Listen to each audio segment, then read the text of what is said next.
Texarkana, 1946. A quiet border town where the nights were warm, the streets were calm, and the line between Texas and Arkansas was little more than a sign on the roadside. People felt safe here. Couples slipped away to the edge of town, parking under the moonlight without a second thought. But that sense of comfort was about to shatter, because in the stillness of those spring nights, an unseen figure began hunting in the shadows, striking swiftly, disappearing silently, and leaving behind only fear and unanswered questions. The newspapers would soon give him a name that echoed through every home and every headline.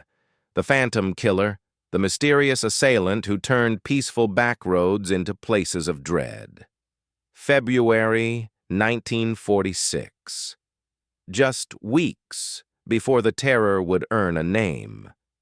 Texarkana witnessed the first sign that something was terribly wrong. A young couple parked on a quiet lover's lane found themselves ambushed by a stranger emerging from the darkness, his face hidden under a crude white cloth sack. The attack was sudden, violent, and unlike anything the town had seen. However, both victims survived, staggering away with a story that sounded too strange to be anything more than an isolated assault. They described a masked assailant who said nothing, showed no mercy, and vanished as quickly as he appeared. Local police treated it as a troubling but contained crime, unaware that this was only the beginning and that Texarkana was about to face a nightmare far beyond a single attack. By March 1946, the violence in Texarkana took a far darker turn.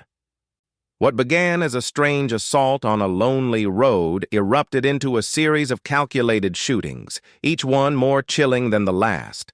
The first victims were Richard Griffin and Polly Ann Moore, found in their car on a secluded road. Weeks later, the community was shaken again when Paul Martin and Betty Jo Booker were discovered miles apart, the scene pointing to a killer who moved with unsettling purpose. Then in May, the terror broke from the roadside and stepped into a home. Virgil Starks was shot through the window of his farmhouse, and his wife Katie, though gravely wounded, managed to survive and flee for help. Now, Texarkana knew this was no ordinary criminal. The attacks were random in location, but ruthless in execution, swift, silent, and impossible to predict.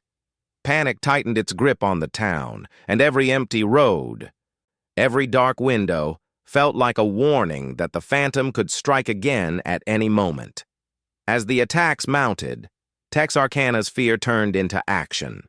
Local police called in reinforcements, and soon the Texas Rangers arrived, led by the legendary Captain Manuel Lone Wolf Gonzalez, a man known for hunting down criminals with relentless precision.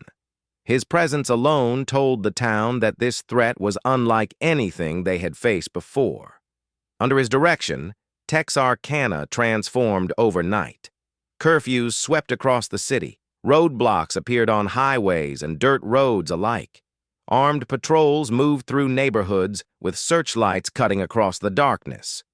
Citizens, desperate to protect their homes, lined up outside hardware stores and gun shops, buying anything that could offer a sense of safety. Businesses closed as the sun went down, and once friendly streets emptied long before nightfall. Texarkana no longer resembled the peaceful border town it had been. It had become a fortified community on edge, every light kept on, every door locked tight, while the phantom moved somewhere in the shadows, always one step ahead. By the summer of 1946, investigators believed they might finally be closing in on the shadow haunting Texarkana.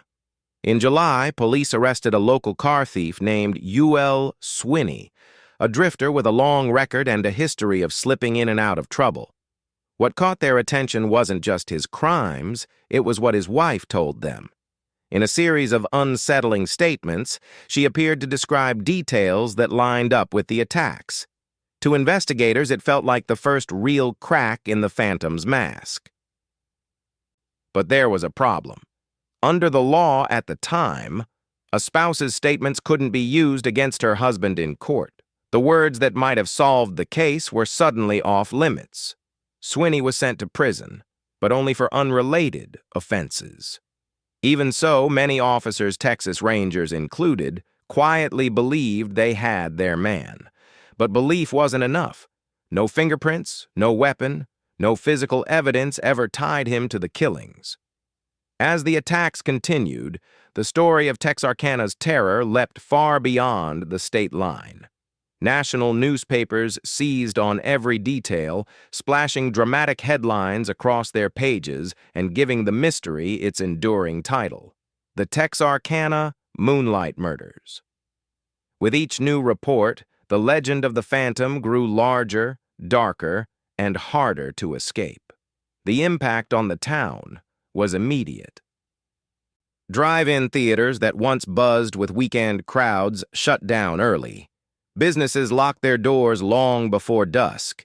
Teenagers who once flocked to lovers' lanes now stayed home, their favorite hiding spots suddenly transformed into places of danger. Fear did more than empty the streets, it changed the way people lived. Citizens armed themselves, forming informal patrols and vigilante groups determined not to be caught off guard. Neighbors watched neighbors, and every unfamiliar car was a threat waiting to unfold. In a matter of weeks, Texarkana drifted from quiet normalcy into a community ruled by caution, rumor, and raw anxiety. The Phantom wasn't just a killer anymore.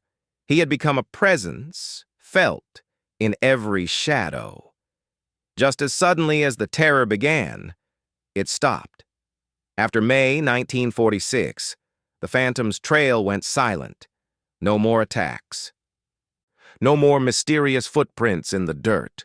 No more chilling headlines warning of a killer lurking in the night. Investigators waited for the next strike, but it never came. The pattern that had once been unmistakable vanished without a trace, leaving behind only questions. Had the Phantom fled Texarkana? Had he been jailed for another crime? Or had he simply melted back into ordinary life, indistinguishable from the people walking the town streets each day? The quiet that returned to Texarkana was almost as unnerving as the violence that preceded it, a silence haunted by the knowledge that the Phantom had vanished, but had never truly been found. In the decades that followed, the Phantom Killer faded into legend, but he never disappeared. Over time, the case grew into a cornerstone of unsolved murder history. The identity of the Phantom remains a subject of speculation and open question that continues to spark debate, theory, and curiosity. The killer who once terrorized a quiet border town has become a figure of true crime mythology, a reminder that some mysteries refuse to stay buried in the past. The Phantom Killer remains a name without a face, a story without closure. Don't forget to hit the like button and subscribe.